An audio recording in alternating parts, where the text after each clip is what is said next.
Greg from GreatDrams here with an absolute treat this time. The Craigellachie 23-year-old. Happens to be my wife's favourite whisky of all time and happens to be in my top 3 whiskies of all time.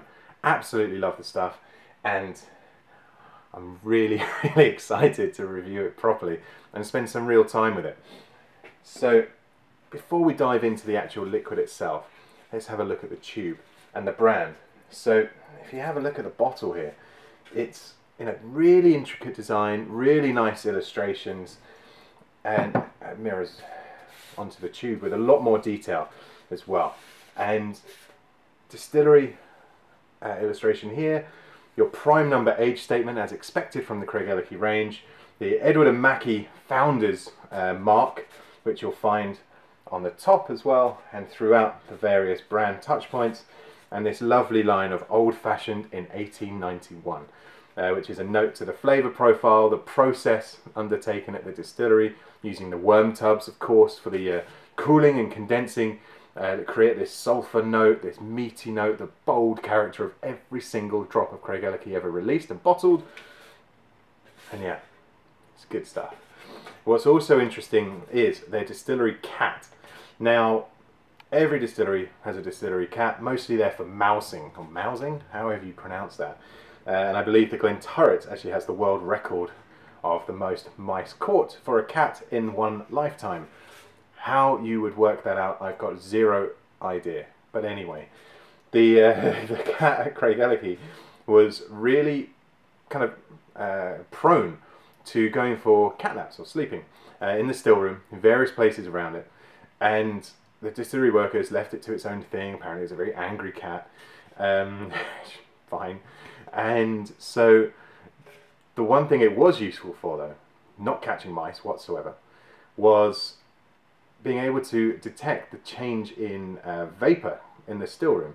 So when the cat suddenly went mad and ran out of the still room, the distillery workers knew that was time for them to actually, do their job and deal with the stills and, turn them off or take them into the next stage of the process or do whatever it was they needed to do next because of the cat. Very manual, no computer system back then.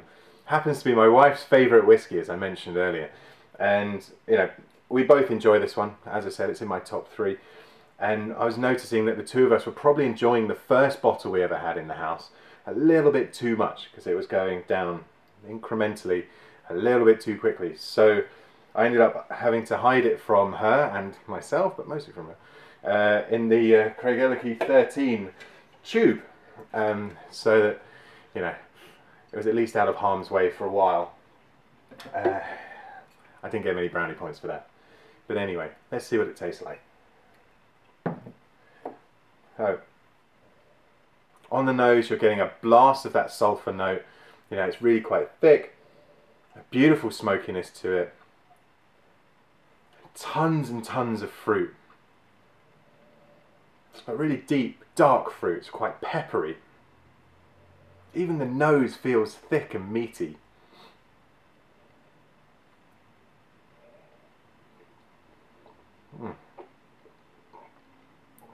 It's a stunning kind of wrap of smoke, wrap of sulphur, wrap of fruit. And right bang in the middle of that is this kind of nutty pineapple sherry influence of brilliance. There is nothing I like more than sipping on this whiskey and spending a lot of time with it. It is phenomenal. And those spices, they just develop and create this thick and citrusy note as well. Not an overtly lemon or lime or orange, just like that triumvirate of all 3 of them working together to create this lovely citrus note. Very full-bodied, incredibly meaty and thick.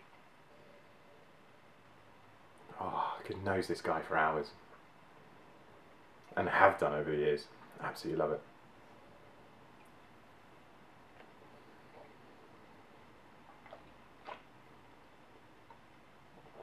Ah. Stunning whiskey, very nutty, those pineapple notes.